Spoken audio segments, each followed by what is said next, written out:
Module 7 इससे पहले हमने 6 पढ़ चुके हैं, जिसमें हमने इन्वेस्टिगेटिंग इंसिडेंट्स के हवाले से पढ़ा कि इंसिडेंट्स को कैसे हमने इन्वेस्टिगेट करना है। ठीक है जी, समझ में आई बात।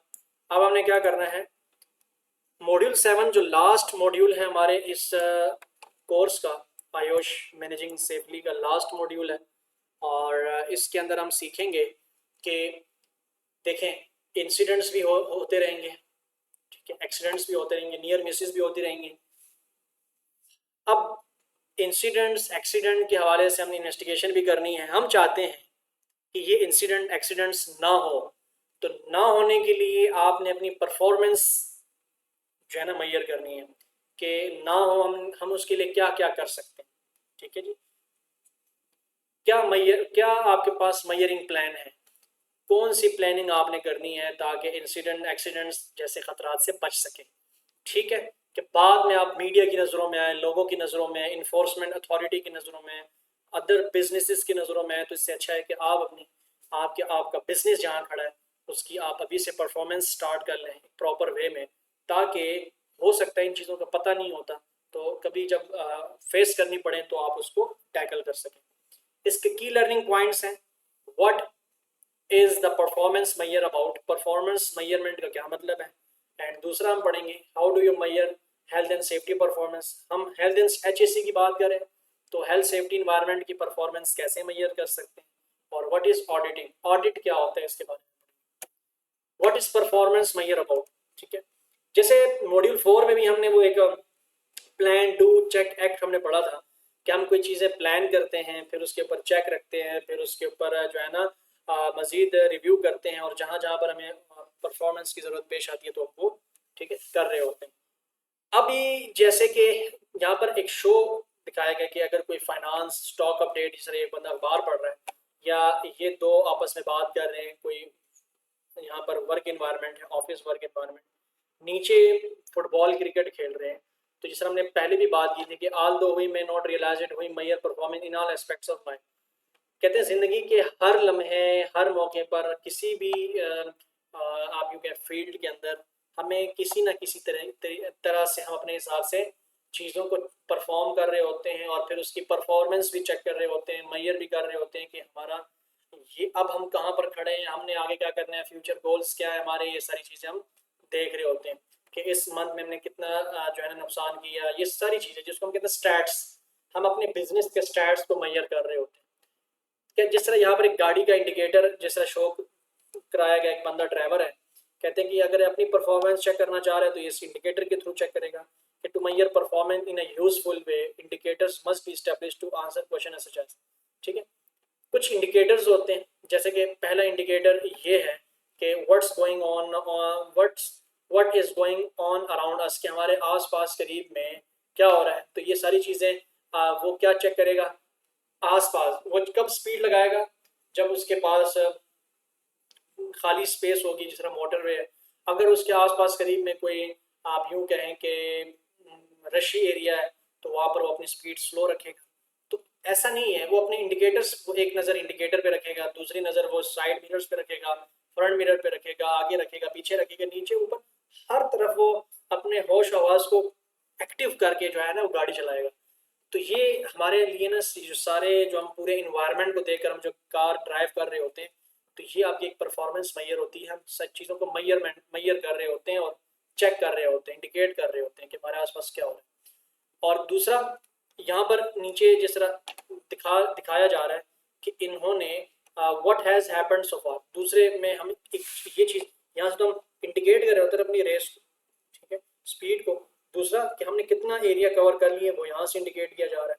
तीसरा, what might we need to respond to, आगे क्या क्या चीज़ें आ रही हैं, मिसाल के तौर पर आगे कोई रश आ रहा है तो वो हो सकता है कि यहाँ से अपना रूट बदल ले। ठीक है, आगे दो सड़कें आ रही हैं तो उसने किस सड़क पे जाना है, तो ये सारी चीज़ें वो मैप को देख कर रिस्पॉन्ड करेगा। दीज आर ऑल इंडिकेटर्स जिसके थ्रू वो अपनी चीज़ को आगे ड्राइव कर रहे हैं और फ्यूचर के हवाले से प्लानिंग कर रहे हैं। सेम इसी तरह आपके पास यहाँ पर आते हैं दो किस्म के इंडिकेटर्स, दो किस्म के अप्रोचेस भी होते हैं और दो किस्म के इंडिकेटर्स भी होते हैं। अब वो अप्रोच कौन से होते हैं, प्रो प्रोएक्टिव अप्रोच और एक होता है रिएक्टिव अप्रोच। प्रोएक्टिव अप्रोच वो अप्रोच होती है कि अगर कोई वाकया पेश आ जाता है, नुकसान हो जाता है आपका, फेलियर, नुकसान, लॉस, ये सारी चीज़ें हो जाती हैं, उसके बाद जो हम उसको ठीक करने के लिए जो हम हाथ पांव मार रहे होते हैं तो उसको हम कहते हैं प्रोएक्टिव अप्रोच। री रिएक्टिव अप्रोच मैं थोड़ा सा आगे पीछे बोल गया। प्रोएक्टिव में वो होती है रिएक्टिव अप्रोच, और जो प्रोएक्टिव अप्रोच होती है, जो नुकसान होने के बाद जो हम करते हैं ना, उसको हम कहते हैं रिएक्टिव अप्रोच। और ऐसे अप्रोचेस जो कि नुकसान, आपको पता है कि यहाँ से नुकसान हो सकता है, ठीक है, और फेलियर हो सकता है, कुछ भी हो सकता है, वो आपको पहले से समझ आ जाती है चीज़ों को पढ़कर, स्टैट्स को पढ़कर, ऑडिटिंग से, इन्वेस्टिगेशन से, पिछली फाइंडिंग से।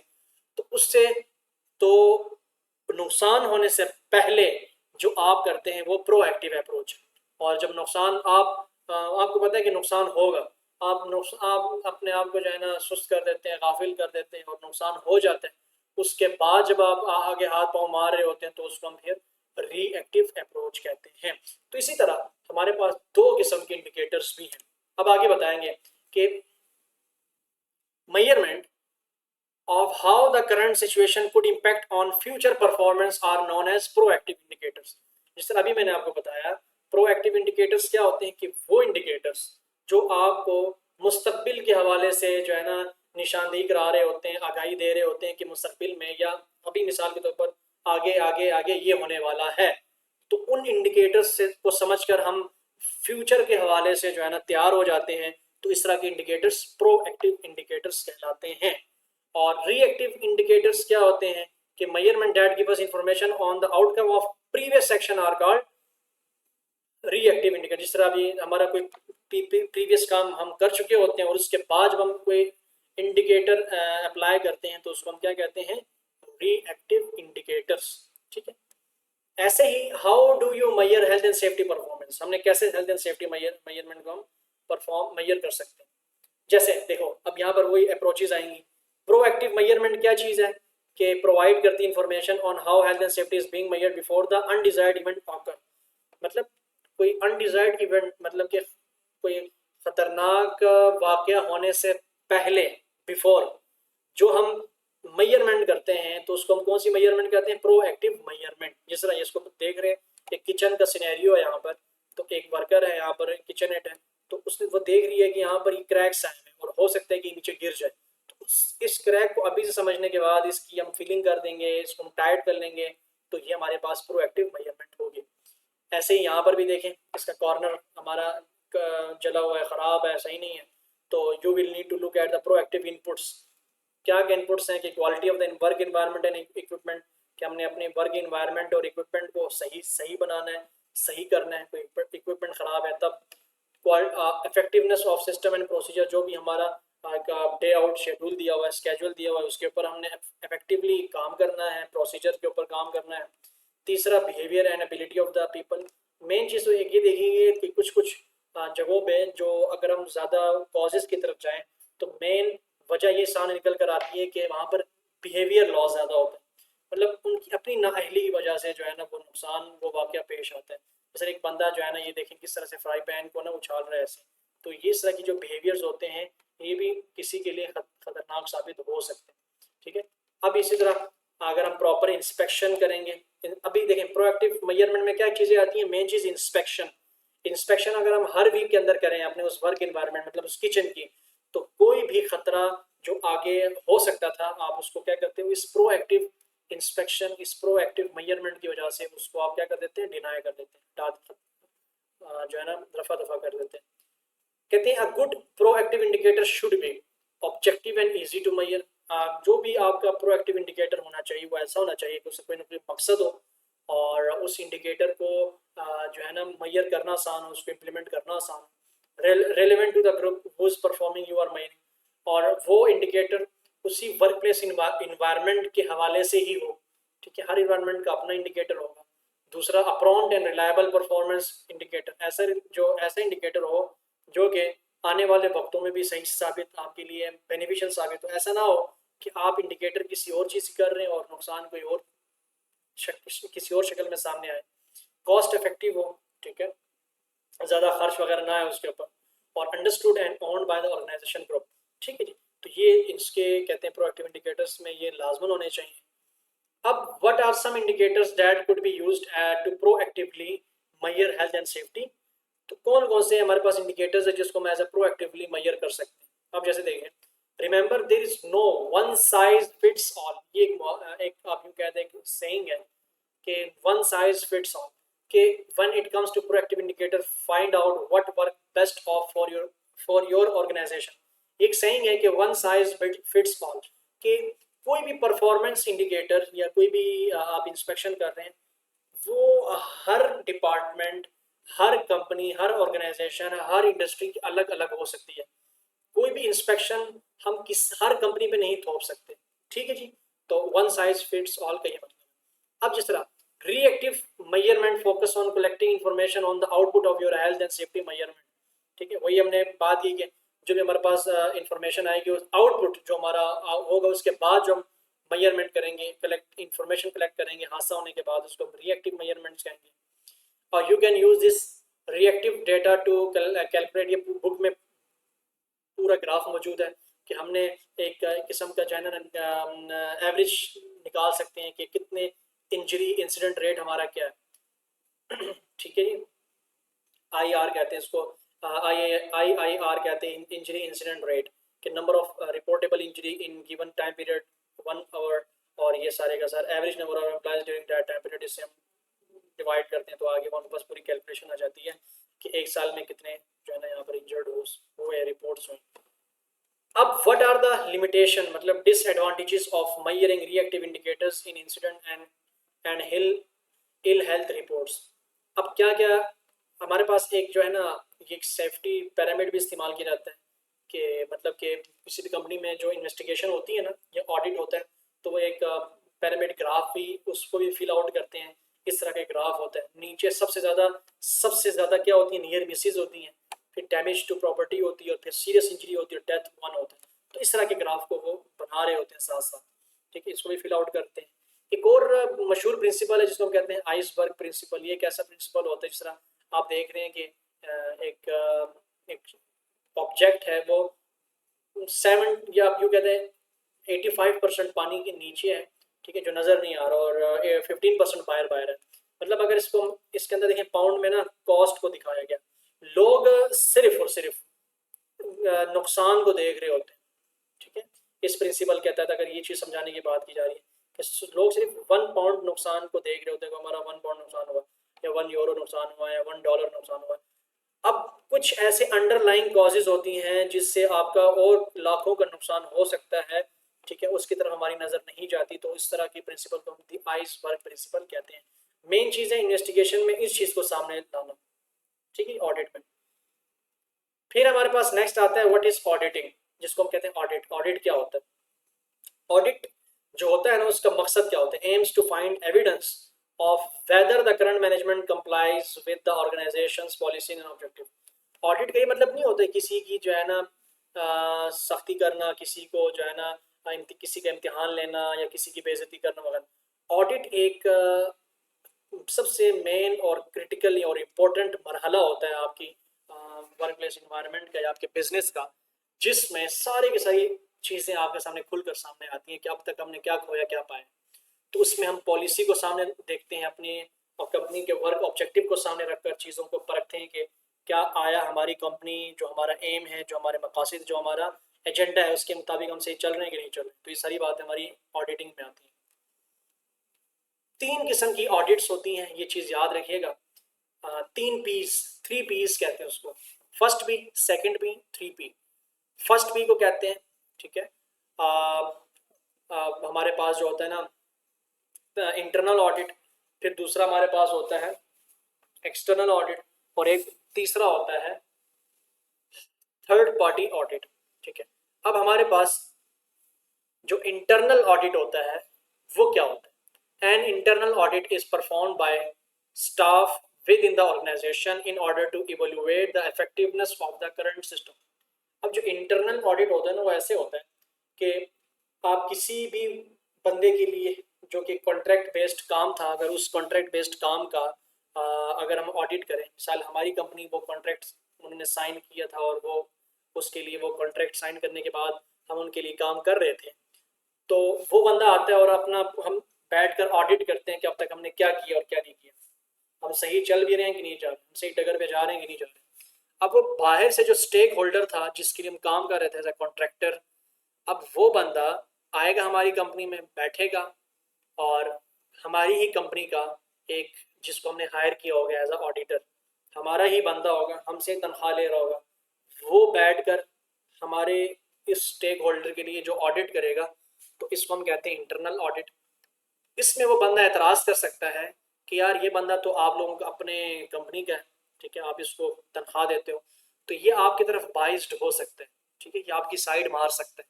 तो हमें, मैं क्या करता हूँ, मैं अपना बंदा लेकर आता हूँ। तो जब वो बंदा, जो आप कहते हैं ठीक है, अब वो जो आपका स्टेक होल्डर है, वो जब अपने साथ अपना बंदा एक्सटर्नली लेकर आएगा, तो उसको हम कहते हैं एक्सटर्नल ऑडिट, ठीक है। वो क्या है, एक्सटर्नल, उसमें ये बाबा जी आ गए। एक्सटर्नल ऑडिट क्या होता है, by a third party to provide an independent views और सारी चीज़ें। अब हमारे पास एक्सटर्नल ऑडिट दो किस्म के होते हैं, मिसाल के तौर पर, जिसमें सेकंड पी भी होता है, थर्ड पी भी होता है, ठीक है। फर्स्ट पार्टी ऑडिट, पी का मतलब पार्टी है, ठीक है। तो अब जो इंटरनल ऑडिट है, इसमें आपका अपना बंदा होगा, एक्सटर्नल में दो होंगे, या तो वो अपना बंदा ला सकते हैं, अपना बंदा जब वो लाएगा ना, फिर आप लोगों का एतराज़ होगा कि यार ये तो आपका अपना बंदा है। हम ऐसा करते हैं, अगर कंपनी वाले अपना बंदा रखते हैं इंटरनल ऑडिट में, मतलब फर्स्ट पी में, तो तब दूसरे बंदे को एतराज़ होता है। दूसरा बंदा जब एक्सटर्नली अपना बंदा लेकर आता है, मतलब सेकंड पार्टी ऑडिट करता है, तो उसमें कंपनी वालों को एतराज़ होता है।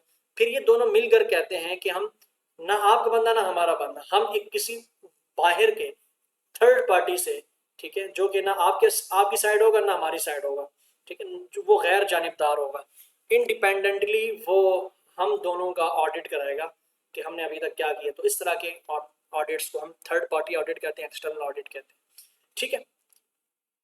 अब ऐसे ही audit typically use three types of evidence. जब भी ऑडिट की जाती है तो उसमें तीन चीज़ों को सामने रखकर मतलब ऑडिटिंग की जाती है। डॉक्यूमेंटेशन, हम सारी रिपोर्टिंग वगैरह कर रहे होते हैं, डॉक्यूमेंटेशंस कर रहे होते हैं, ठीक है। पिछले जितनी भी फाइंडिंग्स हैं, इंसिडेंट्स हैं, एक्सीडेंट्स हैं, नियर मिसेस हैं, फाइनेंशियल लॉस कितना हुआ, सारी चीज़ों को डॉक्यूमेंट फॉर्मेट में जो है ना, मंथली, वीकली, ईयरली, ठीक है, क्वार्टरली बेस्ड पर तमाम चीज़ें आपके सामने, रिपोर्ट सामने आ जाती हैं। तो आप डॉक्यूमेंटेशन से जो रिपोर्ट करते हैं वो डॉक्यूमेंटेशन इस्तेमाल होती है। फिर आप इंटरव्यूज़ लेते हैं company owner, supervisor, different manager से, ठीक है। और फिर साथ साथ आप ऑब्जर्वेशन कर रहे होते हैं, आप ऑडिटर्स के तौर पर अंदर जाते हैं, मुशाहिदा करते हैं, अंदर कंपनी में जाकर, वर्क इन्वायरमेंट में जाकर आप चीज़ों को ऑब्जर्व करते हैं, ठीक है। तो एक टाइप की सर्वे आप लेते हैं। तो ये सारी की सारी आपकी ऑडिट के अंदर इंपॉर्टेंट रोल प्ले करती है। अब यहाँ पर ये कहा गया है कि कौन कौन से बंदे जो है ना आपके इंटरनल ऑडिट के अंदर जो हैं वो शामिल हो सकते हैं। उसमें सीनियर मैनेजमेंट है, लाइन मैनेजर है, वर्कर्स हैं, सेफ्टी वर्कर्स हैं, शेयर होल्डर्स हैं। अब ऐसे आगे एक्सटर्नली कौन कौन से हो सकते हैं, इन्फोर्समेंट बॉडीज़ हैं, इंश्योरेंस कंपनी है, क्लाइंट्स हैं, पब्लिक है, अगर हमने साथ में पब्लिक को भी एज अ सैम्पल इंक्लूड करना है, और शेयर होल्डर्स हैं। इसका भी एम क्या था इस मॉड्यूल 7 का, कि हमने इसमें प्रोएक्टिव और रीएक्टिव इंडिकेटर्स को, प्रोएक्टिव और रीएक्टिव अप्रोचेस को हमने सीखा, समझा। और रिएक्टिव इंडिकेटर्स किस तरह से हमारे आउटपुट को गैदर करते हैं, लिमिट करते हैं, ठीक है। और ऑडिट के बारे में हमने देखा कि health safety management system HSMS को हम कैसे बेहतर बना सकते हैं ऑडिट के थ्रू, ये हमने सारी चीज़ें देखी। और ऐसे ये हमारे पास मॉड्यूल 7 यहाँ पर एंड हो जाता है। जितने भी मॉड्यूल्स हैं इसकी लाइव रिकॉर्डेड क्लासेस आपको यूट्यूब पर हमारी प्लेलिस्ट पर मिल जाएंगी, ताज इंस्टीट्यूट ऑफ HSC, ठीक है, आयोश की प्लेलिस्ट बनी है, उसमें तमाम साथ के साथ मॉड्यूल 7 अलग अलग क्लासेस में आपको मिल जाएंगे। ये नोट्स भी आपको मैं शेयर कर रहा हूँ, ठीक है। और साथ साथ जो है ना रिकॉर्डिंग्स भी, और साथ साथ नोट्स भी, उस जो बुक है बेसिकली बुक, इस बुक को लाजमन आपने जो है ना, जो हमारी ये यहाँ पर किताब थी, इसको आपने लाजमन देखना है, ठीक है जी। इसकी डिटेल में जो है ना आपने इसको पढ़ना है, समझना है। हमारे पास हेल्थ एंड सेफ्टी की जो बुक है, यहाँ पर जाएं आयोश में, और ये जो बुक है, ठीक है, इस बुक को आपने सही से पढ़ना है। और जो नेक्स्ट आपका पेपर आएगा वो इसी में से, मतलब कि इन 7 मॉड्यूल्स में से मॉड्यूल 7 तक, 1 से लेकर 7 तक के जो मॉड्यूल इसमें से, इसमें केस स्टडीज़ भी हैं, आप पढ़ लीजिएगा साथ साथ, तो आप बाकी जो है ना आपको हेल्थ एंड सेफ्टी सिस्टम के हवाले से आपको चीज़ें समझ में आ जाएंगी। ठीक है, ये सारी की सारी आपको, ये देखो आज हमने ये सारे पढ़ा है, तो सारी चीज़ इसमें शामिल है। ठीक है, इसमें कुछ रिपोर्ट्स भी हैं, ये सारी चीज़ें शामिल है इसमें। तो आप ये जब पढ़ेंगे तो ज़्यादा डिटेल में आपको समझ आ जाएंगी। जिस तरह यहाँ पर लिखा है the safety parameters, this could be captured improvement, ये वो सारा। ठीक है जी, द आइसबर्ग प्रिंसिपल के बारे में बताया गया कि द आइसबर्ग प्रिंसिपल क्या कहता है। ठीक हो गया।